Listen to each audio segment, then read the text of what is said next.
Pues bienvenidos a este taller de formación ciudadana. Este taller se desarrolla el día de hoy para el municipio de Bello. Estamos en el marco del convenio de asociación número 987 de 2020 para aunar esfuerzos técnicos, administrativos y financieros para el desarrollo de medidas de prevención, de control y manejo de los caracoles invasores, caracol africano Acatina pública y caracol de jardín Helix aspersa en la época del COVID para la reducción del riesgo del Valle de Aburrá. Les damos la bienvenida a todos en nombre del área metropolitana del Valle de Aburrá y del Parque de la Conservación. Nos acompaña el día de hoy Carolina Lenis. Carolina es una experta en caracoles que nos estará el día de hoy dando pues todo el taller.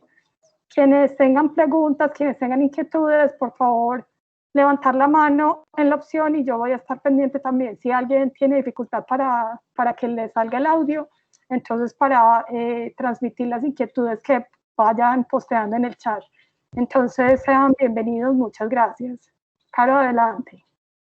Hola a todos, bueno, bienvenidos, muchas gracias Ana María. Pues también les cuento, soy bióloga, soy coordinadora del grupo de dermatología, pues del programa de estudio y control de enfermedades tropicales, y en este laboratorio estamos trabajando con parásitos de caracoles y con caracoles obviamente pues y otros hospedadores.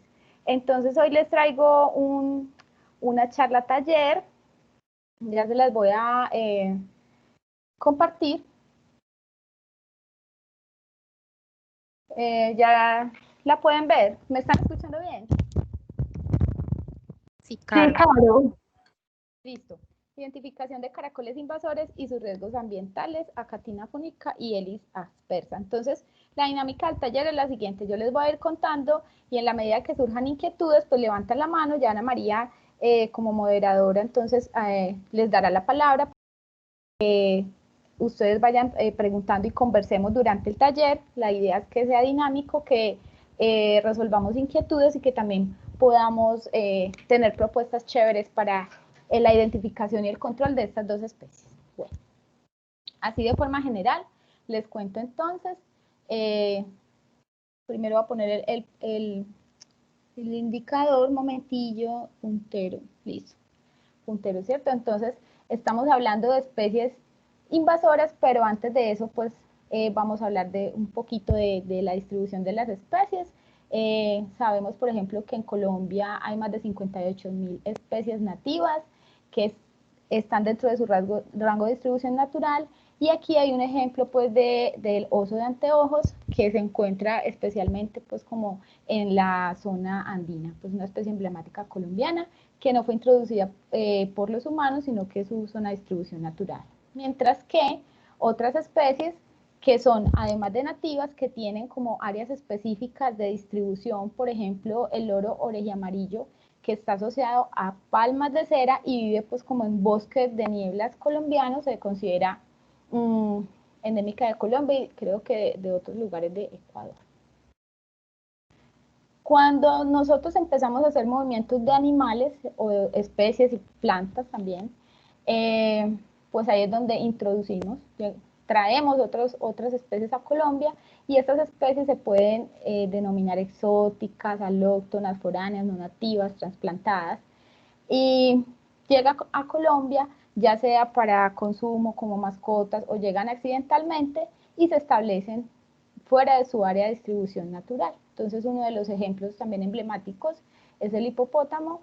Ya sabemos cómo llegó y que está establecido como en la zona, en la cuenca media del río Magdalena. Es nativo de África y ya pues está aquí con sus crías.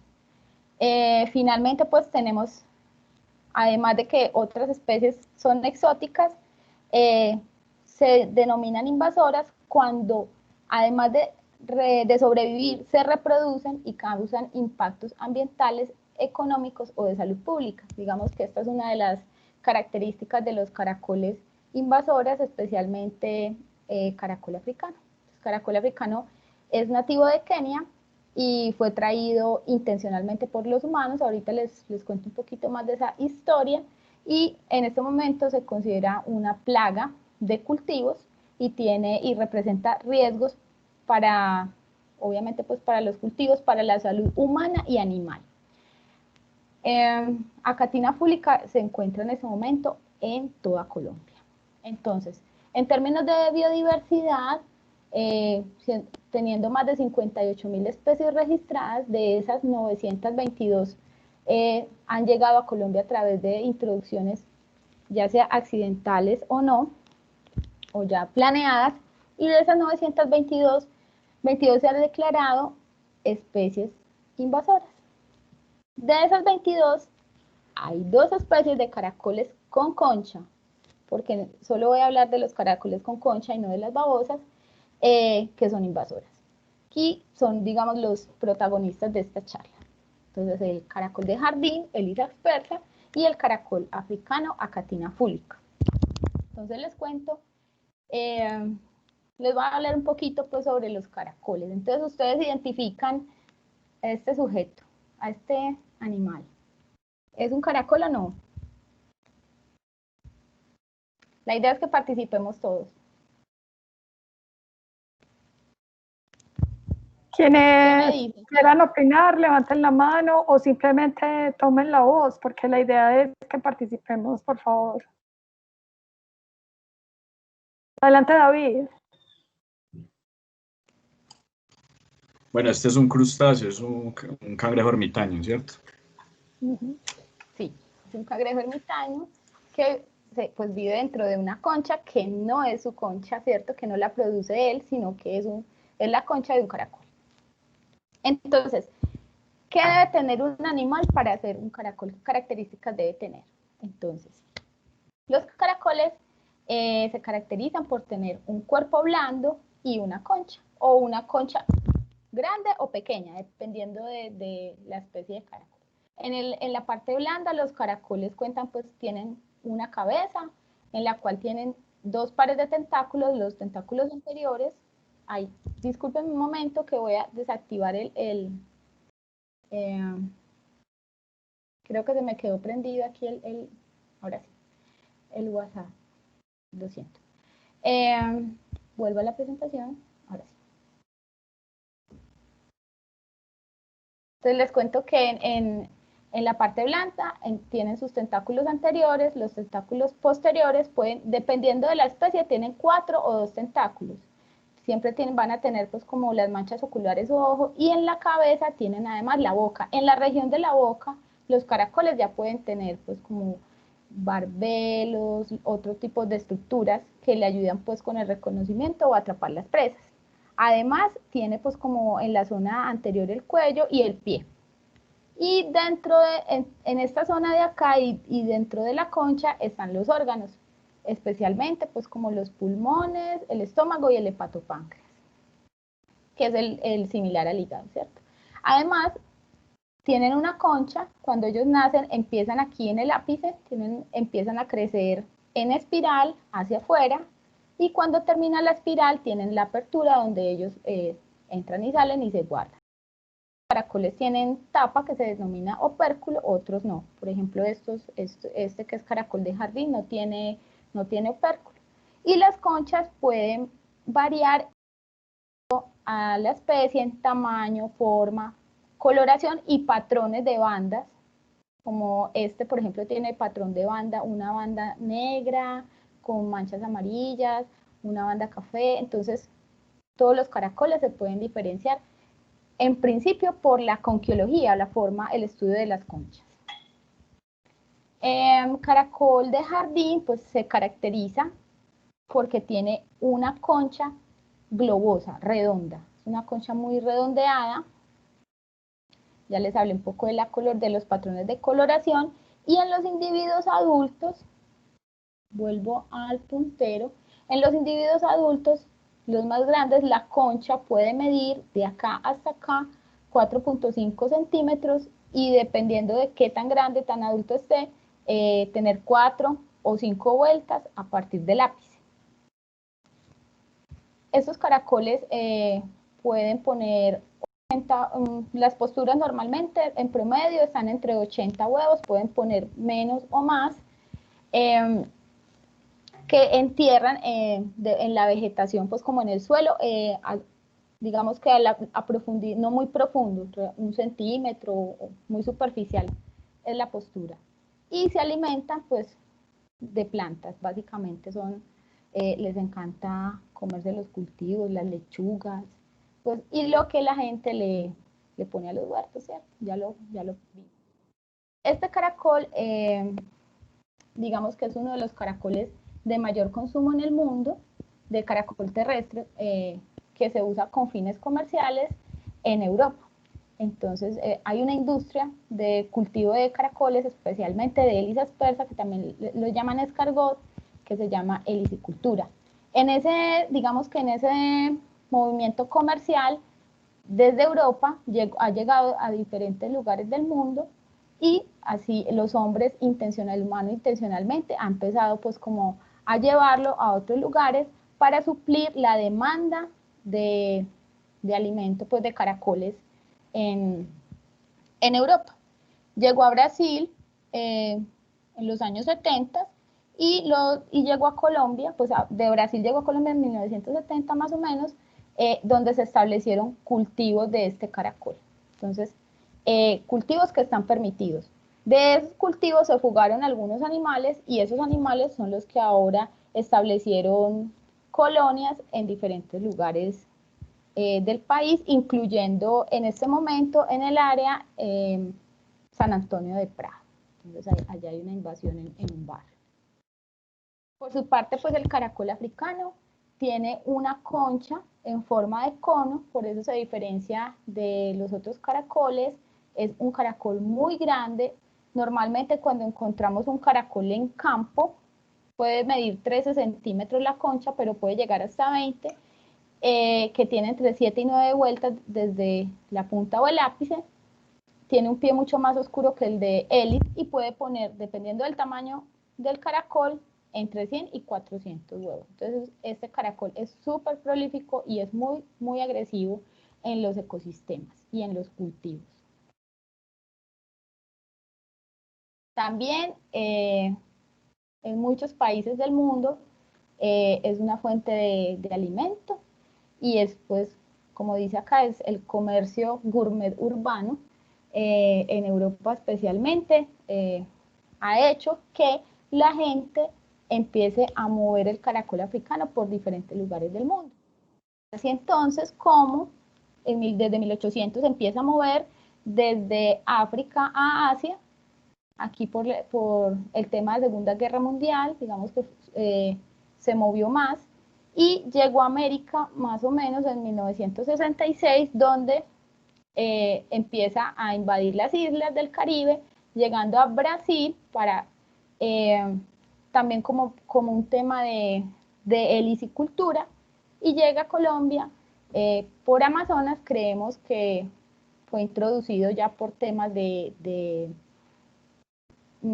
chamanismo, o puede ser pues por la baba del caracol, ¿cierto? También como por sus propiedades médicas o estéticas. Entonces, si sabemos que los caracoles son consumidos, pues una fuente de alimento que además tiene mucha proteína y ácidos grasos interesantes como omega 3 y omega 6, ¿ustedes creen que es venenoso y que este mensaje que han dado sobre el caracol africano es cierto? ¿Quién me cuenta? ¿Quién cree que es venenoso, o qué saben sobre su toxicidad?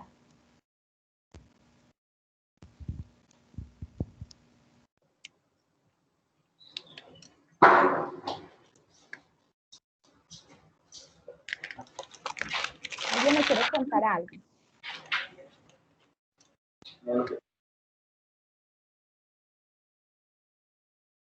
Hola. No están como muy animados a participar. Entonces, bueno, listo. Animo yo. Hay tanto uso directo para la alimentación y todo, pues creeríamos que no. Exacto. Entonces, esto es un mito. El mito del que no lo coja, que es venenoso, realmente no lo es. Es mito urbano. Entonces, así de forma general, pues las introducciones pueden ser accidentales como este que se coló en una cajita de habichuelas, llega a la casa, encuentra un solar y se establece, encuentra un solar con refugio y con alimento. Entonces, refugio, los árboles, las plantas, los escombros, las maderas y digamos las cosas que podamos estar almacenando en los patios y solares donde ellos se puedan esconder. Entonces digamos que por eso también es muy importante a la hora de hacer el control, ahorita vamos a hablar de él, estar muy pendiente de que nuestros lugares, los lugares donde nosotros habitamos estén libres pues y estén organizados. Después llega el caracol y cuando ya nos damos cuenta o hay una percepción de invasión es cuando hay muchos caracoles y ya están afectando las plantas de nuestro jardín, nuestra huerta o nuestro cultivo. Y así es, cuando ya hay una invasión, cualquier actividad que hagamos, sacamos tierra, abonamos, regalamos una matica, se un esqueje, entonces ahí se van huevos de caracoles o caracoles pequeños. Entonces ahí empieza una dispersión que no es intencional, pero digamos que eso hace que el caracol vaya a otros sitios donde la abuelita, donde la vecina, y ahí sí ya digamos que el control empieza a ser menos efectivo. Por eso es importante hacer el control durante cuando uno empieza a detectar los animales en sus cercanías, porque pueden pues afectar a la comunidad. Ya les voy a contar cómo. Entonces, ya pues recogiendo un poco lo que hablamos ahora, cultivo de caracoles, fuga de caracoles, también llega a nosotros pues como por temas médicos o estéticos, ¿cierto? Una de las grandes fuentes de dispersión de los caracoles, tanto Elis aspersa como africano, es digamos que el traslado de plantas a través de los viveros. Entonces hay que hacer un control en los jardines de nuestras unidades residenciales, ¿cierto? Cuando llega material vegetal, flores, para hacer pues como embellecimiento, paisajismo, es súper importante hacer una inspección de las plantas que llegan. Yo creo que eso es uno de los mensajes más importantes en estos días de los grandes aprendizajes, es ese, ¿cierto? Hacer inspección de los jardines y además, pues no falta el que tenga caracoles como mascotas. Entonces eso está prohibido tanto para las especies nativas como para las especies invasoras. Bueno, ahora sí quiero que interactuemos un poquito. Entonces, ustedes como en sus comunidades saben qué pasa cuando hay temporadas de lluvias. Entonces, quiero que me cuenten qué es lo que ustedes pueden observar en el comportamiento de los caracoles cuando llueve. ¿Quién dijo yo? Milton o David. Tranquilos que la idea es aprender hablando y discutiendo. David, adelante, toma, pediste la palabra, dale. Bueno, participemos pues. Cuando empieza la temporada de lluvia veo que salen bastante y se observan bastante pues allá en el proyecto, sobre todo en los jardines, donde no se ven en temporada seca. Pues no conozco bien la ecología reproductiva, pero estos animalitos son bastante prolíferos, por lo que se pues ponen huevos constantemente, no tienen como una época como tal. No sé si es que en temporada de lluvias pues se ve como una reproducción más activa. Sí, es como ese pues mi aporte. Sí, sí, perfecto. Ya les voy a explicar un poquito qué es lo que pasa aquí. Y en temporadas secas, ¿qué pasa cuando hace calor?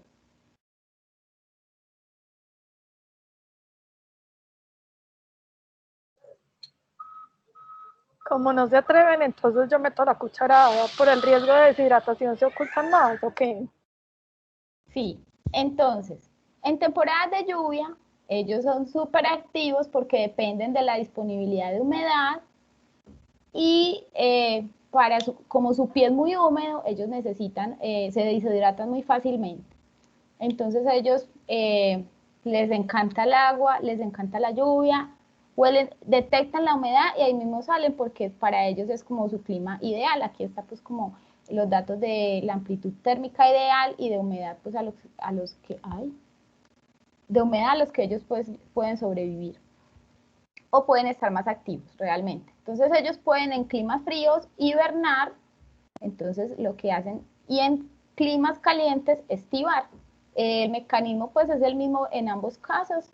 Para no perder pues humedad, ellos crean una membrana que se llama epifragma, se sellan, es un sello hermético para no perder humedad y se entierran o se pegan de alguna superficie y se sellan. Entonces cuando hace calor, en las temporadas de calor que nosotros no percibimos los caracoles, como ay, qué verano tan horrible, ellos realmente están escondidos.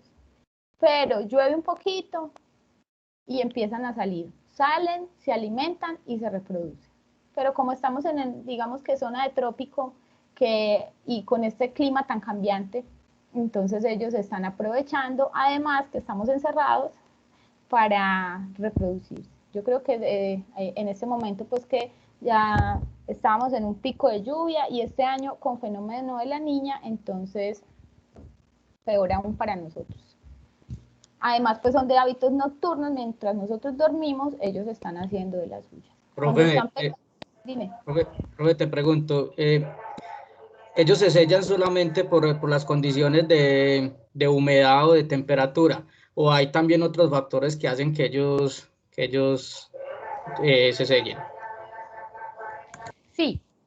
En estos días, pues en una salida de campo en Copacabana, evidenciamos que durante el control, en la aplicación de cal agrícola, que digamos que es una de las medidas de control donde ellos se deshidratan, pudimos ver que un caracol, de muchos caracoles, que tenía la concha llena de cal, por encima estaba sellado, como que detectó que algo iba a pasar delicado y lo que decidió fue sellarse. Entonces, por ejemplo, en ese caso, cuando ahí detectó, me imagino que fue por la cal, en ese caso hay que hacer una recolección exhaustiva y una revisión exhaustiva de todos los caracoles que puedan estar enterrados y estivando. Y era un caracol de talla, era un juvenil realmente, no era un caracol tan grande, pero no solo estivan con el calor, sino que como con condiciones adversas.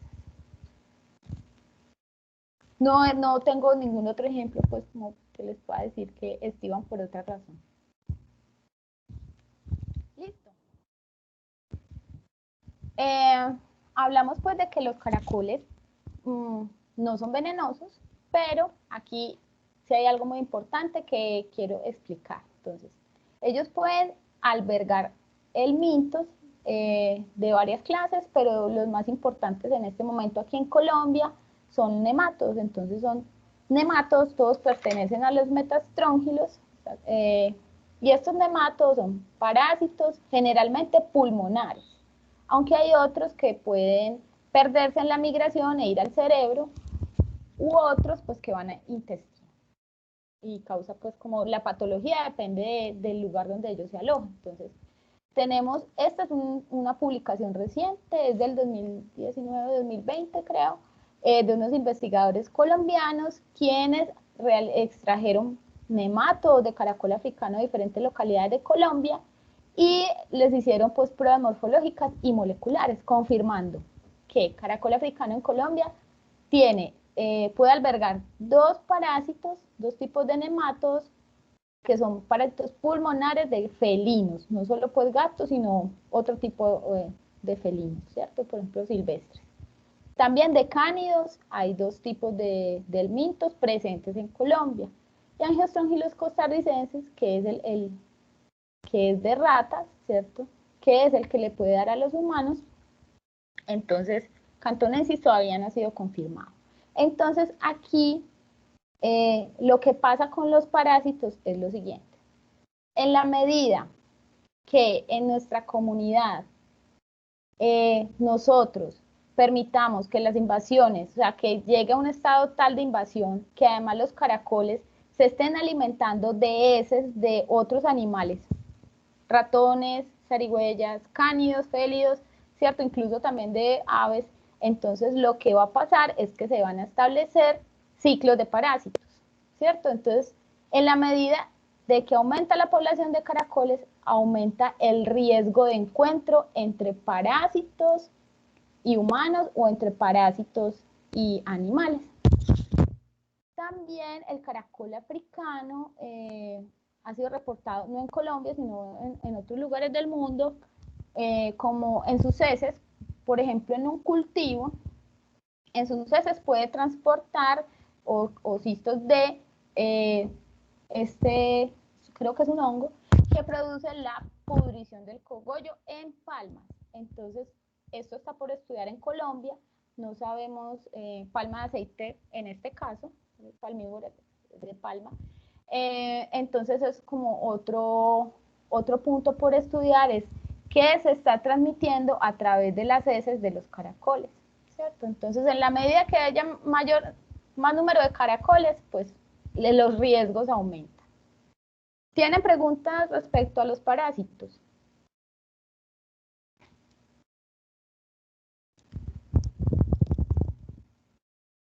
Listo, veo que no. David todavía tiene la mano levantada. No sé si... Yo tengo una preguntita. Sí, dale. Sí, claro. Pues veo que estos parásitos pueden afectar a cánidos.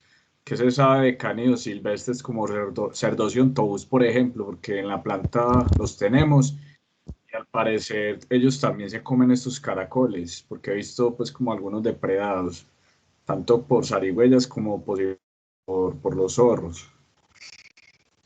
Pues habría que mirar en hacer una recolección de esos, de los animales pues que están cercanos al lugar donde tú dices, y hacer estudios coproparasitológicos y colectar caracoles también y evaluar que si tienen nematodos.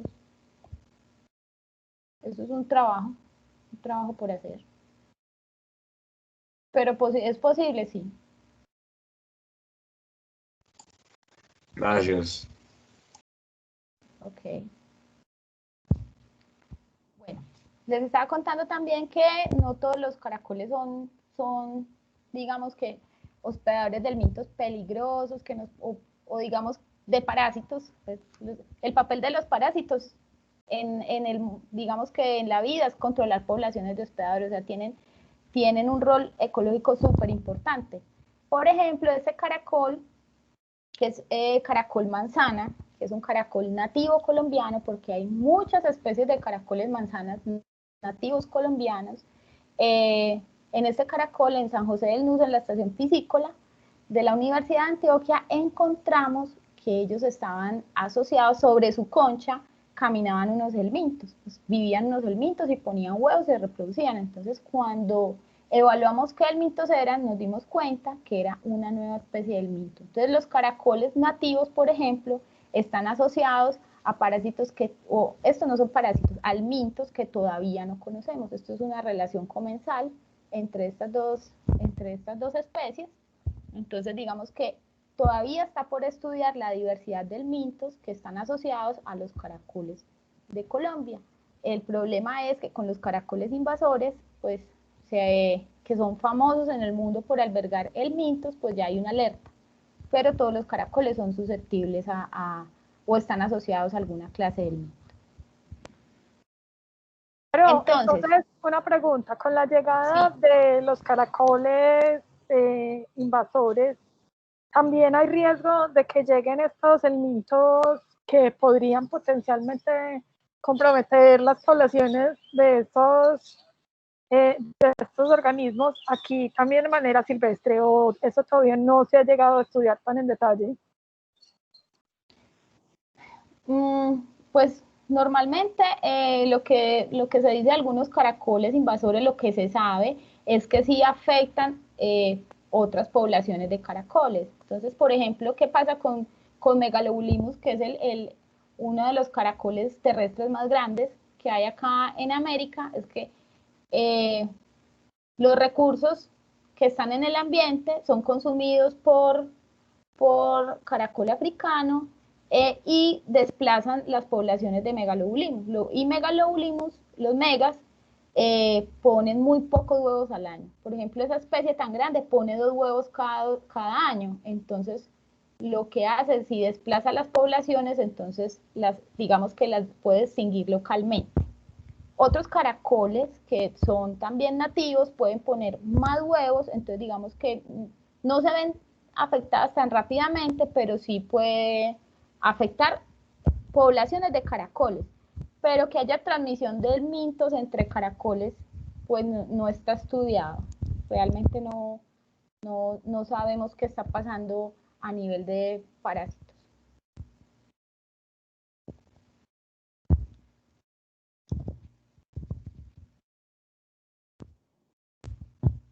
Listo, bueno. Entonces, ¿ustedes recomendarían esto? Tener un caracol de mascota. Milton, David, ¿qué dicen? Milton o Leimer, siéntanse libres de participar, por favor.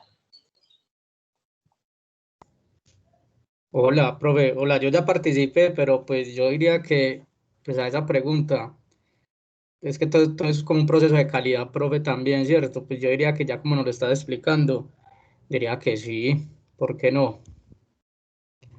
Tener una mascota de caracol. Pues puede ser posible. Bueno, de hecho, cuando pequeño tuve acuarios y tuve varios caracoles de mascota e incluso pues se reproducían bastante en el acuario. Sí, es verdad, tenemos con los que yo no tengo acuario, pero en los acuarios normalmente llegan caracoles y ahí se establece. Bueno, la idea es no tener caracoles de mascota y menos caracoles invasores. Entonces ahí está, ahí, porque es una responsabilidad de nosotros. Muchas veces nosotros esas mascotas, como, ay, me voy a ir de paseo, ¿quién me va a cuidar el caracol? Ay, no, lo voy a echar al río para que, o lo voy a poner por aquí, pues, porque, para que no se me muera en el terrario o en el acuario, ¿cierto? Entonces ahí es donde irresponsablemente nosotros estamos iniciando focos de caracoles que no son nativos de esa zona, ¿cierto? Entonces la idea es no alentar a los niños ni a nadie a tener caracoles de mascota. Diana, como autoridad ambiental, está levantando la mano y me parece muy importante que participes, Diana. Cuéntanos desde la autoridad cómo es esa visión, por favor. Eso, bueno, no, para pues terminar de complementar esa parte es que la fauna silvestre, o sea, los caracoles clasifican como fauna silvestre, no hay excepción con respecto a ellos. Ni siquiera el Helix aspersa, el caracol de jardín, que tiene algunos criaderos establecidos y parte de la normatividad permite la crianza, pero se llama, pues como tal se llama zoocría o lisicultura, ¿cierto? Una práctica, pues en este caso, la lisicultura sería un tipo de zoocría, es decir, una crianza de animales silvestres pues asociados a los caracoles. Entonces, se debe mirar como todo lo que corresponde a la fauna silvestre colombiana, que está protegida desde el año 1974 por el Código Nacional de los Recursos Naturales Renovables. Así que creo que ninguno de nosotros nos tocó la era de que se pueda tener caracoles legalmente, pues no sabíamos, pero bueno, esa es la realidad. Los caracoles no son mascotas de ninguna clase. Gracias, okay. Diana, esto es muy importante pues para todos. Bueno, entonces aquí vamos a hablar un poquito de los nativos, ¿cierto? Entonces, los caracoles nativos, pues aquí sabemos que en el valle hay una gran diversidad, en Antioquia hay una gran diversidad de caracoles nativos. De hecho, Colombia es el tercer país más diverso en caracoles terrestres, con más de 270 especies.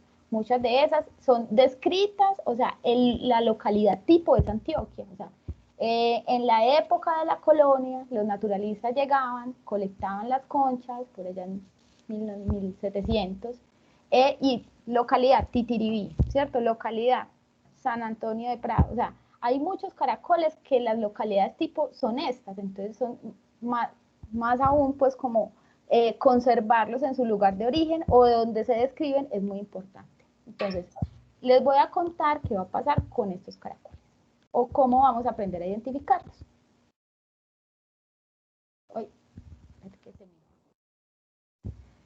Voy a contarles dos formas para identificar los caracoles, ya sean nativos o exóticos, dos rutas.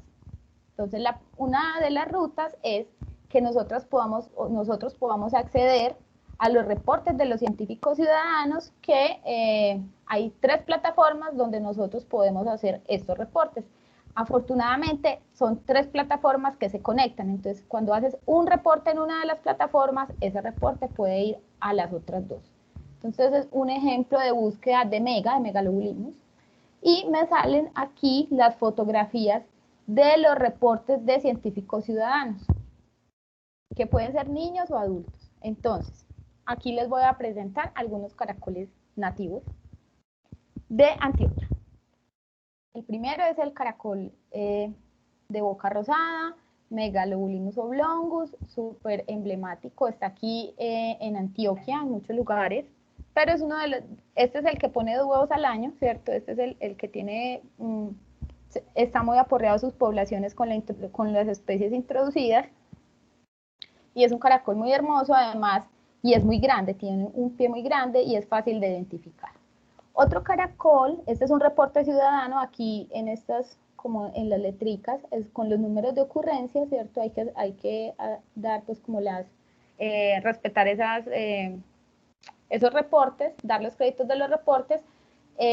Aquí hay un caracol lobo, que tiene más o menos euglandina, este género es americano, y es un caracol que se alimenta de caracoles, es un caracol carnívoro, no se alimenta de plantas, de caracoles y de insectos. Y en el Chocó, se encuentra la especie Euglandina striata, que además creemos que es la misma especie que está aquí en Colombia, está allí en Guarda, en San Rafael, en Titiribí, en Valdivia, ya lo han reportado pues como en varias localidades, entonces es otro caracol nativo que controla poblaciones de otros caracoles. Entonces, si queremos saber, si queremos aprender a identificar estos caracoles, pues vamos a las bases de datos del GBIF. El caracol de árbol Drimeus es un caracol muy pequeño, que es un caracol que está también en los jardines, y aquí en Medellín está en muchos lugares. Hay al menos en Antioquia 12 especies de este caracol. Entonces, ¿qué tiene? Se diferencian es como en los patrones de coloración de las conchas. Este caracol es un caracol que está en Medellín, en Medellín, pues en el valle, y se confunde mucho con caracol africano, es caracol de monte, el género Porphyrobafe, creo que esta es Porphyrobafe iris, pues, pero digamos que así al ojo tampoco puedo ser muy certera. Es un caracol nativo y hay muy pocos estudios respecto a su biología, entonces digamos que la invitación es a registrarlo, pero no afectarlo y si se confunde con caracol africano, pues alertar, pues hacer como preguntar a la comunidad, ¿cierto? A la comunidad de científicos ciudadanos o al área metropolitana. Y este otro caracol que es muy redondeado también, la concha es mucho más globosa que la de caracol africano, pero no presenta como muchas bandas, es Plecocheilus, que es un caracol terrestre andino. Esta es una foto de un ciudadano que reporta este caracol en la costa caribeña. Entonces, gracias, digamos que a estos científicos ciudadanos, nosotros podemos tener acceso a imágenes tan bellas, pero también hacer reportes de distribución de estas especies. Entonces, ¿cómo ser un científico ciudadano? Pues la invitación aquí son 2 invitaciones. La primera invitación es a revisar como estas bases de datos, ¿cierto? A explorar las bases de datos o a ser parte de la comunidad de naturalistas, de científicos ciudadanos. Por ejemplo, para Colombia, este es el número de observaciones y de registros de ciudadanos, ¿cierto? De especies. Y en estas comunidades, cuando yo subo mi fotografía y digo que pregunto y la comunidad, alguien o algún experto o alguien con conocimiento me ayuda a hacer la identificación. Entonces, pues esta herramienta, si alguien está interesado pues como en hacer uso de ella, el Humboldt tiene una guía, tiene como un PDF del paso a paso de cómo te puedes inscribir, a qué lugares tienes y cómo tomar las fotos, ¿cierto? Entonces, cómo compartir con los naturalistas y cómo dialogar con expertos y aficionados. Una vez... Profe, sí. hola con Milton, profe, ¿por qué no nos compartes ese link por el chat para tenerlo como más fácil e ir mirando también? Sí, espérate, yo de una vez, ¿cierto? ¿Dónde está el chat? A ver. Que ahorita en el otro chat, ahí, sí. En el otro chat no lo... Ay. Al lado de las personitas, está como colgar los asistentes y conversación. Aquí, ya llegó. Sí, ahí ya llegó, Listo. claro, gracias. Muy rico que todos podamos pues como participar de estas comunidades, ¿cierto? Y poder hacer el registro o hacer la consulta. Entonces, por ejemplo, yo busqué Mega me encanta, busqué Mega en Colombia y me salieron los puntos en el mapa, ¿cierto? Me salieron acá los puntos en el mapa donde los ciudadanos han registrado esta especie. Claro, no sé si es a mí sola, pero tu presentación se quitó. Cuando pusiste el link, creo que se te desbarató la presentación. Para que nos la pongas, por favor, para poder ver el mapa. Tranquila. Tranquila. Listo. Volví. Gracias. ¿Ya la vieron? Sí, perfecto, gracias. Entonces, vuelvo. Entonces, busqué Megalobulimus, el género, y aquí están los puntos, ¿cierto? Los puntos donde los científicos ciudadanos hicieron sus reportes, ¿cierto? Entonces aquí está Megalobulimus en la Tebaida Quindío, la vereda en Nocaima. Entonces yo puedo buscar por género y por ubicación. Y por ejemplo, Drimeus iris, un ciudadano de Medellín que además se ve que es aficionado, tiene 9.218 observaciones, nos reporta este caracol para Castropol Medellín. Entonces también es muy interesante de que como también en el área hay gente que está haciendo registros de caracoles nativos. Entonces hay muchas cosas por explorar en estas aplicaciones. Entonces, de Naturalis perdón, Diana está levantando la mano. Ay, Diana, dale. Diana, adelante. Gracias. Bueno, yo quisiera saber, pues pregunta curiosa para David Fernando. Si allá en la Petar, en el río, han visto el Megalobulimus oblongus, el caracol gigante andino, si de pronto lo ha rastreado. No lo hemos identificado en esta zona. Por el momento no lo he encontrado. Porque les cuento que ya tenemos varios avistamientos de caracol sobre el río Aburrá, en lo que llaman, o sea, es más arriba de la Petar, de la Petar de Aguas Claras.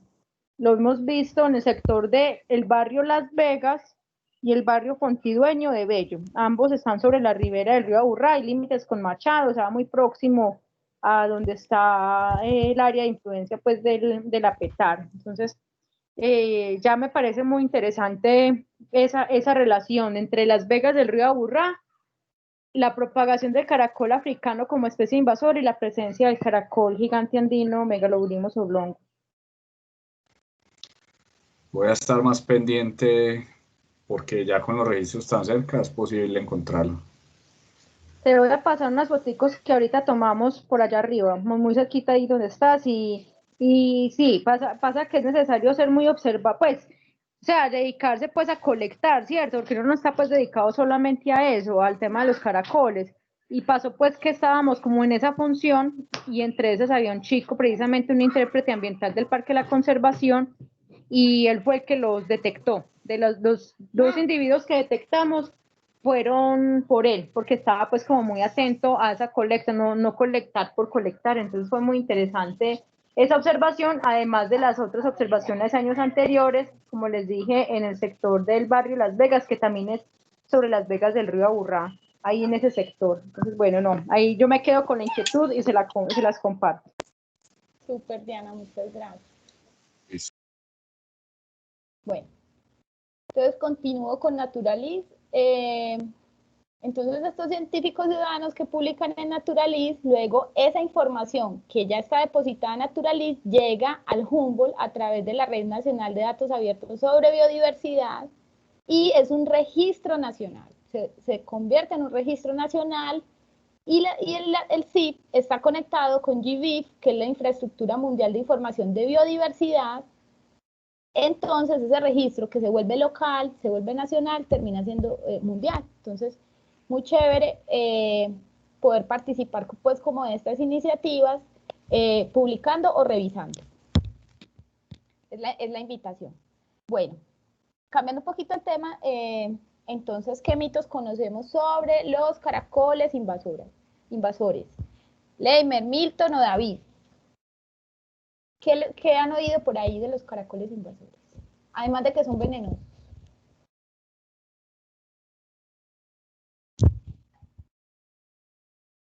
Pues la verdad es lo que siempre se ha escuchado, que son venenosos, que su baba es venenosa y hay que tener cuidado con ellos.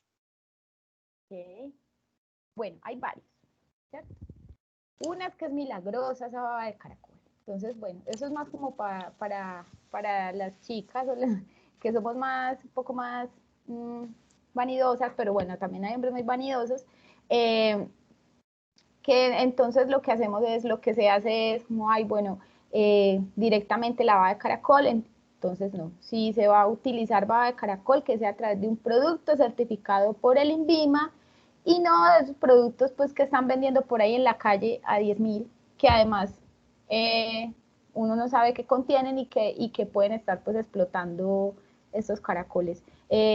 Para sacarle la baba a un caracol, digamos que ponerle un poco de energía, hay que electrocutarlo un poco y es crueldad animal. Entonces no es recomendable utilizar pues como estos animales para curar pues como nuestras heridas o para cicatrizar o para embellecernos. Otro mito es que les gusta la cerveza, pues si les gustan los fermentos, es verdad, que son venenosos, no es verdad, que la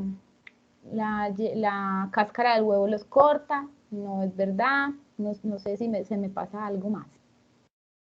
Hay que son afrodisíacos, pues la verdad creo que no, son ricos, son nutritivos, tienen aceites esenciales importantes, pero no son, digamos que no son puro fósforo, como dicen en la costa, no, ¿cierto? ¿Qué hacemos si encontramos, qué podemos hacer si encontramos caracoles, no sabemos qué es y parecen invasores? Por ejemplo, miren aquí, ya lo habían visto, este señor bastante camuflado en es un banano. Entonces, ya sabemos que primero hay que llamar a comunicarnos con la autoridad ambiental, la zona rural con Corantioquia, la zona urbana pues con... Discúlpame, Caro, discúlpame. Me gustaría que los participantes digan qué especie es esa, qué sospechan que es. Buen punto.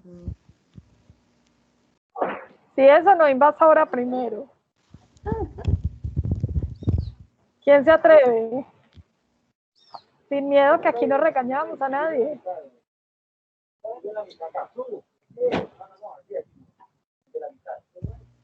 Ninguno se nos animó. No. Leimer, que yo creo que no ha hablado nada. Leimer, ¿usted se atreve? No, yo soy más de coleópteros y de insectos. A este no me atrevo. Imagínate, yo soy de aves, a mí estos todavía me conversan. Entonces, ¿quién sabe? David creo que ha estado más ejercitado. Lover, que ya los ha trabajado Pues a mí, bastante. Dale, David. no sé, no me parece, acá no me parece el africano, pues no sé, No, no es el así. patrón no es como muy regular. Y está muy redondito. Sí, está muy redondito, sí. Está muy redondito. Puede ser de Lover ya jardín. sabe, el de jardín. Ese es caracol de jardín. Foto del sábado. De San Antonio. Bueno, Muy importante entonces que, pues teniendo en cuenta la normatividad nacional que tenemos hasta el momento, la que nos rige, donde solamente nos hablan de 2 caracoles invasores y que en el Valle de Aburrá tenemos estos 2, pues aprendamos a identificar estos 2, ¿cierto? Pues es como la invitación. El hecho que veamos ya pues sobrepoblación, defoliación, heces por todas partes, más estos patrones de coloración, vamos como sospechando, ¿cierto? Pues la intención de este taller es que la ciudadanía en general al menos quede como con la inquietud de cuando vean estos caracoles, piensen si son nativos o posiblemente los exóticos invasores. Entonces, sí, este es caracol de jardín, Helix aspersa. sí, señora. Gracias, Diana. Bueno, entonces si tenemos esa sospecha, si tenemos esa inquietud, si nos cuenta Diana, son nativos o si son invasores, pues vamos a comunicarnos, en este caso, en zona urbana, con el área metropolitana. Entonces aquí está el teléfono y aquí está el email, el correo electrónico de contacto. Pero, entonces, cuando nos comunicamos con ellos y decimos, ve, tengo una sospecha, me encontré aquí uno o dos o varios caracoles, el primer paso es identificarlos. Entonces vamos a hacer un registro fotográfico, que el caracol quede bien iluminado, enfocado, ¿cierto? Para enviar al área metropolitana y que ellos nos puedan decir, efectivamente, es un caracol nativo o es un caracol africano. Por ejemplo, estas 2 conchas, estos 3, este es un caracol nativo, que este es el Euglandina, el carnívoro. Este es un caracol nativo, que es Porfiro bafe, y este es caracol africano. Estas 2 conchas de este lado no son tan parecidas. Del otro lado, pues como el dorso pues de la concha, sí se parecen y se pueden confundir por el patrón de coloración. Por eso es tan importante que primero los identifiquemos antes de proceder a hacer su recolección, ¿cierto? Y disposición final. Entonces, vamos siempre a pensar en nuestra salud y no vamos a manipular los caracoles sin guantes. Aquí hay esta es una babosa, una especie de babosa. Esta es otra babosa como atigrada. Y este ¿es un qué? No escuché. Helix aspersa. Eso, mire que es redondito, entonces este es un caracol de jardín, están conviviendo juntos en el mismo jardín, en una huerta. En el lugar más húmedo y con más comida, porque tenía pues como desechos orgánicos diarios de lo que sobró de la cocina, allá estaban todos los caracoles felices, entonces conviviendo. Caro, los parásitos que llevan naturalmente Helix y Acatina, con esa convivencia con nuestras babosas y con nuestros caracoles, que pues los nuestros también entonces son potenciales vectores. Todos los caracoles son potenciales hospedadores de aquí. Lo que pasa es que hay una especificidad en muchos parásitos hospedador. O sea, hay parásitos que son generalistas, entonces pueden convivir o vivir dentro de las opciones de puntero. Un parásito puede vivir con los 3, ¿cierto? Este puede alojar el mismo parásito que pongamos Angiostrongylus. Parece que ese parásito es generalista. Pero hay parásitos que tienen una relación evolutiva, coevolutiva con algunas especies de caracoles y solo parasitan ese tipo de caracoles. Entonces, depende del parásito. y de la relación evolutiva que tengan. Pero que estos puedan ser hospedadores del minto, sí. Sí, es su biología. Entonces la recomendación siempre es, no importa que sean los invasores o los locales, nuestros nativos, siempre manipular con guantes. Sí, sí.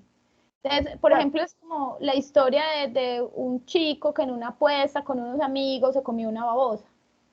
La apuesta era comerse una babosa. ¿Qué le pasó? Se enfermó grave. Porque se comió toda la babosa completa con los parásitos incluyendo. O sea, que ellos están por ahí también arrastrándose, alimentándose también de heces de animales. Entonces, claro que sí es importante cuidar. Ana, ¿ibas a decir algo más? No, solo quería que dejáramos eso muy claro para todos, que no importa cuál sea, que tengamos esta precaución. Gracias, Caro. Profe, a mí me resulta una inquietud. Esto no va a depender mucho también de la parte donde crezcan, pues donde cuando uno los encuentra, por decirlo así, en un basurero, en una parte pues que está muy sucia, a tenerlos pues en otro tipo de condiciones diferentes. Exacto. Pensaría pues yo también. Sí. Hola, fue como Hola. Bueno. Sí, para allá quiero pues como cerrar esta exposición, pero muy buen punto. Bueno, entonces ya voy para allá. Entonces, los estaba contando que vamos a identificar los caracoles, no los vamos a manipular sin guantes o sin una protección. Si no hay guantes, una bolsa, podemos utilizar guantes los guantes de la casa plástica, de esos para hacer aseo, ¿cierto? Estos son los de látex, ¿cierto? Pero siempre tener protección, educar a nuestros niños para que no vayan a manipular babosas ni caracoles. Entonces es súper importante que esto quede muy claro. Vamos a hacer pues a tomar las fotografías para enviar al área. La recomendación es siempre pues como tener algo que me indique la escala del tamaño del caracol, que el caracol esté muy bien enfocado, que se puedan ver las bandas o los patrones de coloración y en diferentes ángulos, ¿cierto? Entonces eso nos facilita su identificación, porque a veces están metidos en la concha y por allá metidos en un hueco, y uno toma la foto y por el reflejo del flash no se alcanza a identificar o por la luz. Entonces es importante una foto bien tomada. Y allí vamos al tema pues que el compañero nos estaba indicando. Entonces, no alimentarlos y mantener los jardines y solares limpios.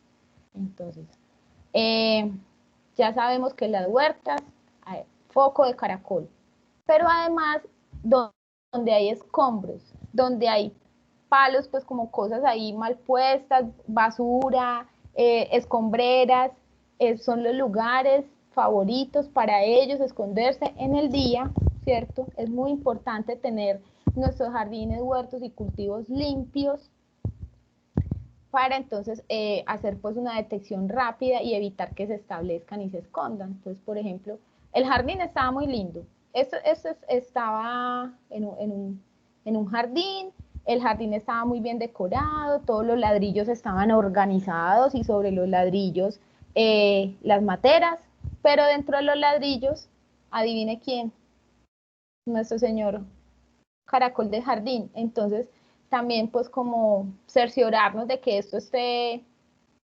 organizado, pues al menos tapados, para que ellos no puedan ingresar a esos huecos y que nuestros solares y jardines estén libres de palos. Debajo de los palos, que se conserva pues como tanta humedad, es el lugar perfecto para ellos esconderse y poner huevos.